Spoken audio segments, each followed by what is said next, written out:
Greetings from my kitchen studio in San Francisco, and welcome to BRC and Friends, a regular-ish 30-minute Google Hangout with me, Bruce Reyes-Chow, where I chat with friends and adventurers from around the interwebs. I'm really excited today because I have a friend on, singer, songwriter, author, and peacemaker David LaMotte. So we're going to flash over to David and have David say hello to everybody. Hey, David.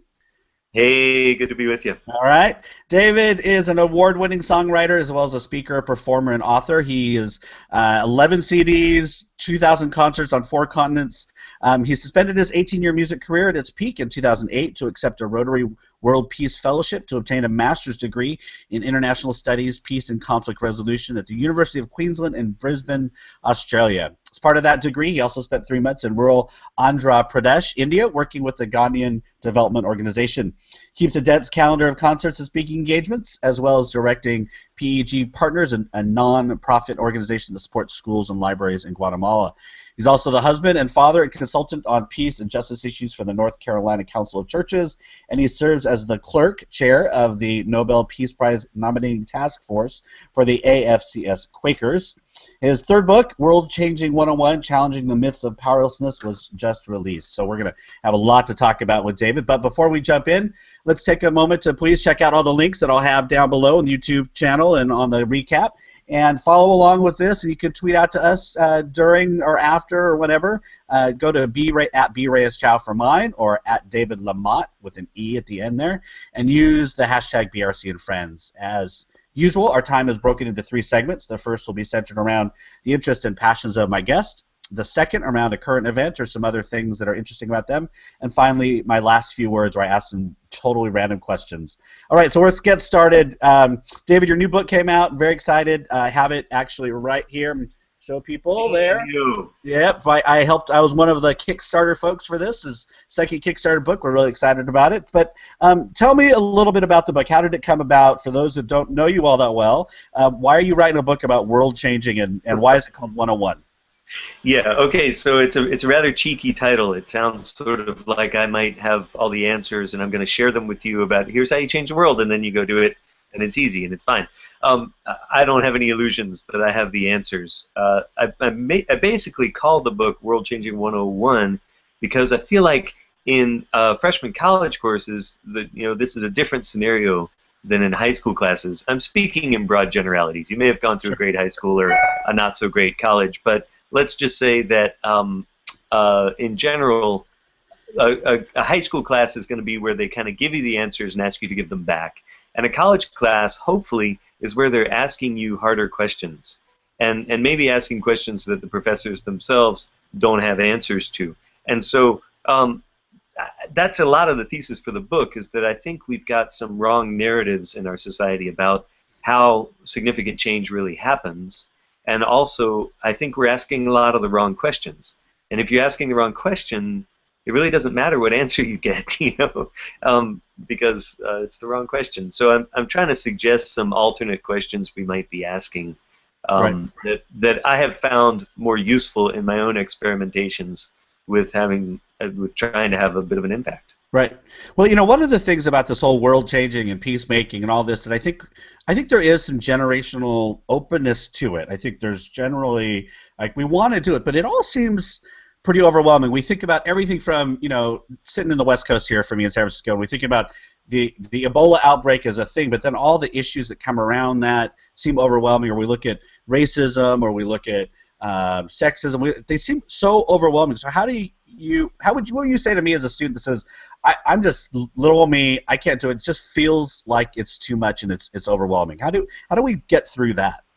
Yeah, that's really what the whole book is about. It's about my own wrestling with those questions. And what I've found as I've wrestled with that over the years is that it's actually a lot more possible to have an impact than I ever would have believed. And that actually small efforts are what add up to large impact over time. That in fact, large changes are made up of the accumulation of small changes.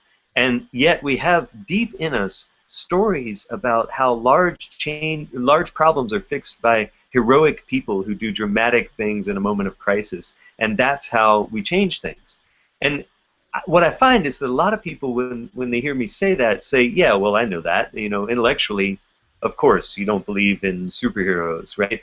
Mm-hmm. But when we really start to dig into the ideas, we find that, like racism, as you mentioned, or many other sort of worldviews, they're so deep in us that we don't even know they're there. It's the water we swim in. And it's something that we have to kind of heal from for our whole lives. It's not something that we realize one day, oh, that's wrong, and then give up on it. So if you drive to the nearest multiplex and there are a dozen movies playing, or 15, how many of them have that plot, right? That a hero comes in and does something dramatic in a moment of crisis. A lot of them do, right? And what's more problematic is that we tell our history that way as well. And we will strip away facts from history until they fit the hero narrative, because the hero narrative is so much easier. If it's got to be somebody special who does something dramatic because they have incredible gifts, then that's not me, and I can't have an impact, right? But if it turns out that actually large-scale changes are made up of the accumulation of tons of small efforts, well then I have a different set of instructions if I want to have an impact, and I don't have to be overwhelmed and immobilized, because in fact those small efforts often matter. Right. Well, I was just thinking as you were saying that, and the flip side could also happen where I do think I'm a superhero, right? You begin to kind of buy into that narrative, and you forget that it's, it really is about how do you organize grassroots and lots of people and actions together, that it flips that. I love that idea of stripping away to get to the hero narrative is what we do. Go ahead. I should clarify, Bruce, that I also think that you're a superhero, but beyond that, that's a secret. It's very interesting to notice that a movement without a leader is fairly rare, but it does happen. You see, like the Egyptian chapter of the Arab Awakening, there were lots of small-scale leaders, there were lots of community organizers, but there wasn't one big charismatic character that everybody coalesced around. However, a leader without a movement gets nothing done. Right. And leaders almost never directly address the problem. The function of a leader, or even a hero, is to inspire the rest of us to get to work and work on it, and that's when the change happens. The leader by herself or himself can't do it. Well, I'm going to tell my kids that I am a superhero. I'm going to continue that one going. So I got your back. I'm a social media superhero. I'm involved with a lot of conversations around, lots of different things, and some I dive into, others I don't. But I know one of the things that's been really interesting especially around when you talk about Ferguson or you talk about other issues of race or gender, is that there seems to sometimes be this call in the face of these episodes or in face of people's anger for civility. And I've always thought that sometimes I get where that's coming from, but sometimes that's this masked kind of idea that we just want the complainers to be quiet. It's really more about subduing than it is about trying to have gracious interaction, which I think is a better kind of way to think about it. So where does anger and righteous indignation and kind of that passion that sometimes can make people uncomfortable in kind of all of this, as you've been talking with people and sharing with folks? Yeah. I think it's really easy to err on either side in that question. I think we shouldn't mistake peace for placidity. Keeping everything calm, keeping everything nice, we're kind of into that here in the South. We like nice, and that's different from peace, and that's different from kindness. In fact, nice and kind, we really got to parse that out, because if someone you love is being attacked, then you need to defend them, and that's extremely important. But to bring some empathy to that and recognize the humanity of everybody involved, both the people you're defending and the people who are attacking, is really essential. So it's really difficult to stand very firmly for what you stand for, and also maintain a kindness in the way that you interact. To stand directly in the way of someone's agenda and say, I love you, and I'm not going to let you do this. Yeah. But I think for a lot of us, it's really hard to understand that part of loving somebody sometimes is stopping them from doing a bad thing that they're doing. If you've ever loved an addict, then you learn about that, right? That if you ask me to buy you a drink, the loving thing to do is not to buy you a drink. Mm-hmm. Mm-hmm. Yeah, I mean, I've found that a lot of times there's this that whole we just need to get along. I mean, that whole kind of that's been here since the '80s and Rodney King, kind of like, can we all just get along, has turned into this. We've absorbed that into culture that meaning get along means that things are okay, and I think we understand that that is not the case. And I think that empathy for another human being and everybody involved is hard because it also means that we have to acknowledge that the enemy is human. Yeah, and acknowledge our own brokenness. And Yeah. I have sort of one hard, fast rule in peace work, and that is that which dehumanizes is bad. That which humanizes is good. And that's, there is no agenda that makes it a good idea to dehumanize. It can sometimes be a very effective strategy, but it's never a good idea. Right. Well, let me ask you about that a little bit then. So last week you posted something on Facebook that talked about you messing up with a friend, and you just shared with me that this may have happened again. And I think the importance for me in relationships is how often how we apologize or how we acknowledge our own mistakes and brokenness and how we engage in repair and reconciliation. How do you handle that? Clumsily most of the time, but with great intention. I actually had a beautiful conversation this morning, a difficult but beautiful conversation with the friend that I mentioned on Facebook last week when I said, okay, just in case you're wondering, peace guys blow it.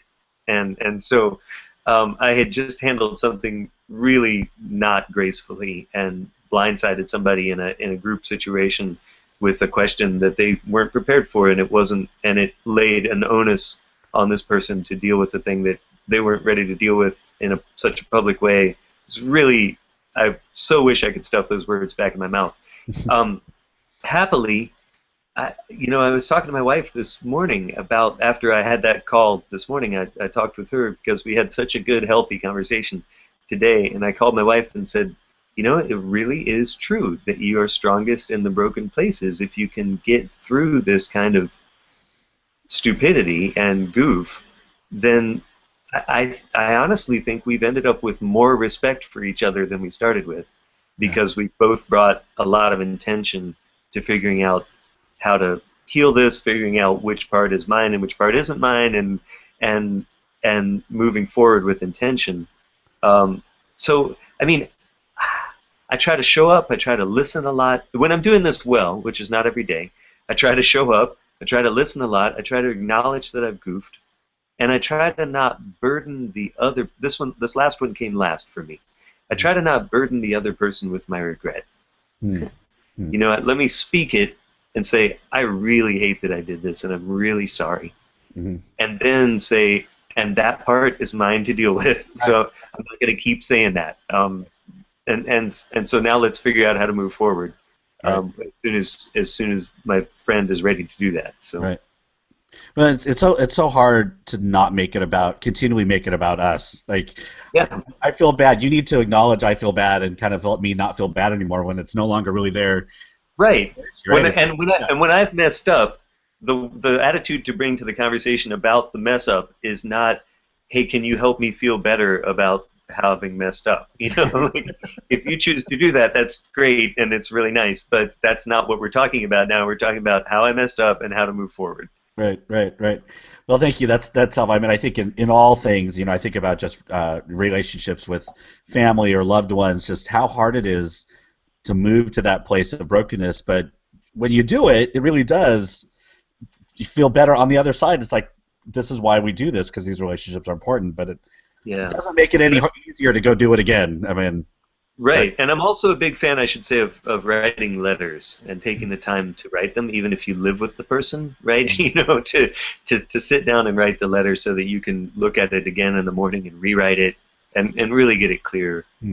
That's great. Thank you. Well, let's move on to some other things. I mean, I think again, this half hour go pretty quick. But one of the things that I know you do, and I have never really talked with you about it, is you're on the Nobel Peace Prize nominating task group for the Quakers. Tell us about that. It's a really cool thing to be a part of. So here's the quick thumbnail. Quakers were awarded the Nobel Peace Prize in 1947, and it's really unique in the history of the Nobel Peace Prize. It started out that the Peace Prize was only awarded to individuals, And within a few years, they broadened that to also award it to organizations. I believe the Red Cross was the first recipient as an organization. And so in 47 is the only time when the award, the Peace Prize, was actually given to a faith, which, particularly among Quakers, there isn't a lot of top-down organizations. So so the only ones they could really give it to was the AFSC, the American Friends Service Committee, which had been doing extraordinary work in Europe, along with their British counterparts, British Yearly Meeting, in Europe around World War II, among other places in the world around other issues. But the Quakers were both nonviolent and clearly nonpartisan, but also radical in their conviction that their job was to love people, whoever they were, and to care for them in their need. So if I can just spend a quick minute on a story. I was in Germany a few years ago, and a friend of mine who's a pastor there asked me to come and speak at an elderly care facility. And he asked if I would just go and talk to them about Quakerism. And I said, well, sure, I'd be happy to do that. So I went, and the first thing I did, of course, was say, well, what do you know about Quakers? And these octogenarian German people said, well, you know, we know about Quaker oats. And I laughed and shook my head and was embarrassed and said, no, that's just a food product. That's a branding thing. It has nothing to do with Quakers. And they said, no, we mean real Quaker oats. And I said, what do you mean? And they said, well, Quaker oats were what kept us alive when we were children. In the aftermath of the war, there was nothing to eat in Germany. And the Quakers were the first ones to arrive, and they showed up with big bags of oats. And frankly, most of the world didn't really care to help at that time. And so kept us alive as children. That's all we ate was Quaker oats. We remember getting them off the back of trucks. And so here they're teaching me my history. At any rate, 1947, the Quakers are awarded the Nobel Peace Prize, and since then have had the opportunity to nominate each year as a laureate. As a Nobel Peace Prize laureate, we have the opportunity to put forward a nomination to Oslo. And there actually aren't all that many. There are only a few hundred nominations that come into Oslo each year because it's fairly restrictive who's allowed to nominate. So I chair this committee that spends the year making a list and winnowing it down and trying to discern who the Quakers should put forward for the year. Then we take that to the board of the AFSC with British Friends representation, and then they send the nomination and we start over again. Oh, wow. So this weekend is our annual meeting. Okay. I don't know what you can share about it. I don't know if it's like the secret thing, but have any of the ones that you've nominated won? Yes, but not in the year that we nominated them. Okay. And we don't know exactly what the inner workings are of the Oslo committee. There are 5 Norwegian parliamentarians who make the final decision. Right.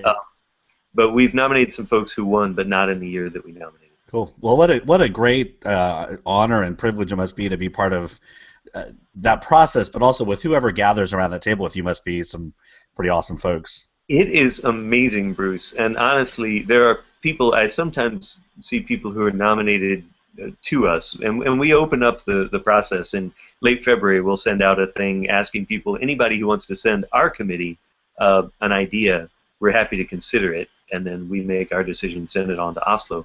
But honestly, the people sitting around the table, some of them seem pretty worthy to me. Right. Well, so let's move on a little bit. So we have kids. You have a young son who's getting very comfortable on the stage. I keep seeing him pop on with you. It's so true. Yes. No pressure. It's so funny to watch him up there. And I know you would never force him to be on there, but it's that whole thing. When you're around it all the time, you just become comfortable with it. But oh yeah, and a friend gave him a battery-operated karaoke microphone, just a little thing with a speaker in it. One little device. He has not stopped playing with it. His birthday was Halloween, so he's been rocking that just all his waking minutes. So. That's funny. And folks know I have 3 kids, and one of my connections to David, we've known each other many, many, many years, is that your CD has played during the birth of all 3 of my daughters. And so I'm gonna get all teary. So they know like all the songs to your SS Bathtub CD and all that. But we're trying to raise good kids. We don't want to make them do anything. We don't want to say, they're not projects for us to form and do certain things and they come out in a certain way. I think we both kind of have this. We're trying to help them thrive and be who kind of God wants them to be. But we would both love it if they're peacemakers, that they had minds of justice and all of that. And and I see ebbs and flows in all three of my girls, and I'm sure you see it, and you will be seeing it in your son. But how, as parents, what would you say to new parents or even old parents? How do we parent our children to have an appreciation for justice and peacemaking without kind of saying you have to do this, like this is the only way to be, and putting that kind of pressure on them? What kind of advice would you give?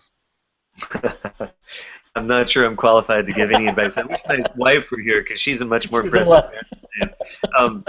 But I think the main thing that I would say to other parents, especially new parents, is really akin to what I'm saying in the book about peacework in general, which is acknowledge your own humanity and forgive yourself, and understand that the best kids in the world were born to imperfect parents, just like you, and so do your best and make your best calls, and try to live out what you're teaching your kids. Try to mean it and show them what it looks like.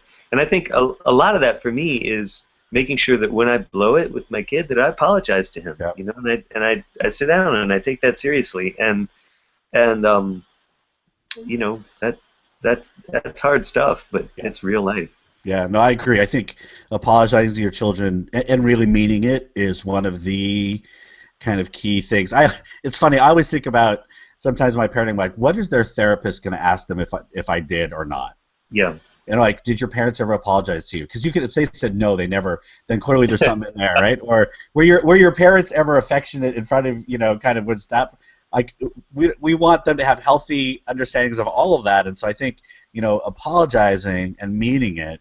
I would totally agree. And there's certainly one of our children I have to apologize to more than others, but that's part of raising multiple kids.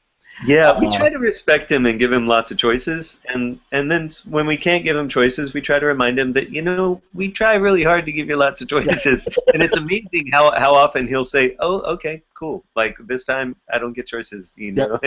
That's right. That's right. You're the parent. I'm the parent. You're the child in this situation, and we're just gonna go with this. I think that's great. All right, Dan, we're amazingly almost out of time. This goes so quickly. So I'm gonna move to my last segment and ask you 5 questions. These are totally random. You can answer them however you want. One word. You can explain or not. So here's the first one: sound or smell that reminds you of your childhood. Oh yeah. So my granddad bought this place in Montreat in 1939, and it's a musty old cottage, and that smell of a musty old house in the mountains is a wonderful smell to me.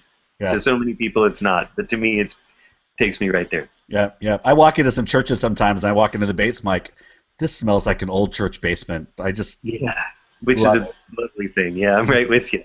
All right, I asked this one to a lot of people, but especially for you. What was the first concert that you ever attended? Believe it or not, George Benson. Oh, interesting. Excellent. Yeah, it was great. Man, it was an excellent show. Oh yeah. Were you playing guitar before that, or did?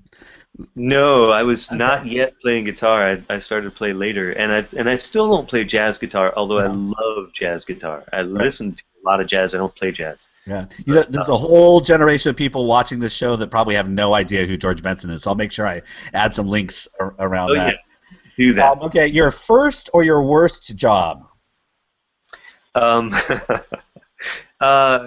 my first job, believe it or not, was amazingly cool. I got a job at a top 40 radio station in Roanoke, Virginia, and I first was tracking the sports scores on the weekends to feed them to the disc jockeys so that they could announce the scores. And then later I became a disc jockey, working like the absolute worst shift at a really big station. So the phone actually rang all night at K92 in Roanoke, Virginia. And so I was a top 40 DJ while I was still in high school. That is awesome. I was just in Roanoke. Small world. Great little town. All right, so you get to switch places for one day with any person in the world. You get all of their talent, resources, and connections. Who would it be? Wow. Now I don't know about their talent and resources and connections, but if I could, like, where that takes me is who do you really admire, and Hmm. who would I love to feel like I'm having this kind of impact? And that would probably have to be Reverend Barber, who's the head of the North Carolina Huh? NAACP and the leader of the Forward Together movement. You've Right. probably Right. run Yep. across Reverend Yep. Barber somewhere, but Yep. Great. Well, been to jail with him. He's the real deal. yep. And he's just had a recent book come out too, as well. Yes, Not he too has. long ago. Yeah. I'm looking forward to reading it. So, all right. So, in baseball, when a player comes up to bat, they choose a song as their walk-up music. That's like the music, the song that just defines their attitude, going up to do something. What's your walk-up song? Oh man, Bruce, this I want to have a really good answer to this question, and this is a tough one because this stuff matters to me. Um, oh man, okay, I'm pass. I'm going to come back to this. Okay, but I'll go back to it. Well, okay, your last one then is Pay It Forward, an organization or individual that more people should know about, and I'll make sure I include their links and say something. Yeah, I'd have to do the Rotary World Peace Fellowship that sent me to Australia to do my master's degree. They choose 50 people worldwide each year to go and do a master's degree fully funded. And it's not folks right out of college, it's folks who are mid-career who have some track record in the field. And it's astounding. You can graduate with this master's degree with no debt. Wow. So it's an extraordinary program, the Rotary World Peace Fellowship. Great, So great. I'll make sure we now give it. called the Rotary Peace Fellowship. Cool. What All right. about that song? You got to Man. get to that song now. Now this is the thing that's probably out of everything we've talked to, was like, oh, David LaMotte's walk-up song.